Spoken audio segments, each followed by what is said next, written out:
Hello, I'm going to make the samosa salad. Dima little meal ready make really like the Buma New Zealand dollar. $6 $9 လောက်ပဲပေးရတယ်ထင်တယ်။အိမ်မှာမေမေကို$6 $9ဆိုရင်သူNew Zealand dollar ကိုပမာငွေနဲ့ပြန်ပြီးတော့မြောက်တယ်။အဲ့လိုဆိုတော့ဘာမှစားမှာမဟုတ်တော့။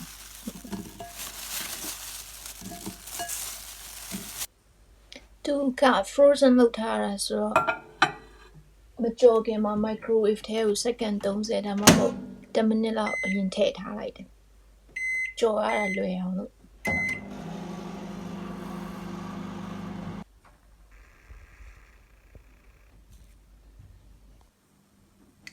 ဆမူစာလေးကိုထည့်ကြော်ပါမယ်။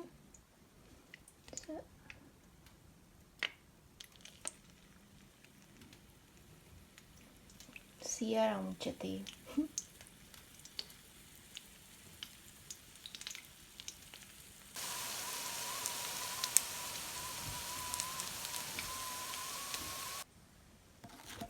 ကြော်ပြီးဆမူစာလေးကိုညက်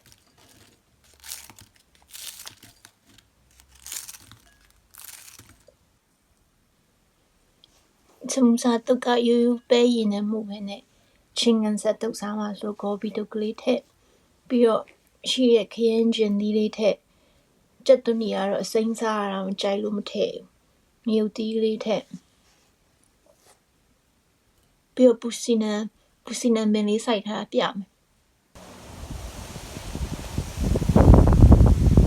ပူစီနံပင်လေးထွားကြိုက်နေဒီနေ့ပြင်မာလေးကတအားတိုက်တော့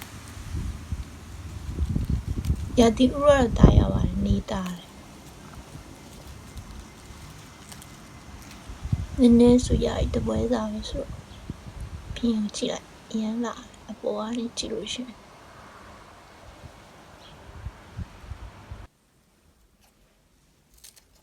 ခုထားတဲ့ပူစီနံလေးကိုညက်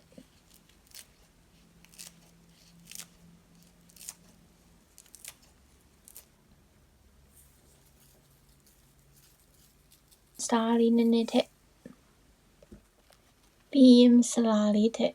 မဆလာလေးကဒီလိုလေးတွေလာမထည့်လည်းရပါတယ်ကျွန်တော်ကကြိုက်လို့ဒီနစ်ကလေးထည့်ဒီမကြီးနစ်ကအရင်ချင်တဲ့ရင်နွေးနဲ့မဖြောလို့ရှိရင်နည်းနည်းလေးပဲထည့်မဟုတ်ရင်ချင်ဆူးနေပြင်စီလေးထည့်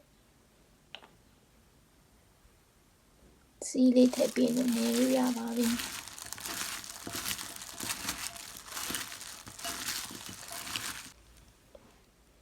တကယ်နေထားလို့မတမရဖြစ်နေပြီမစားကောင်းပါ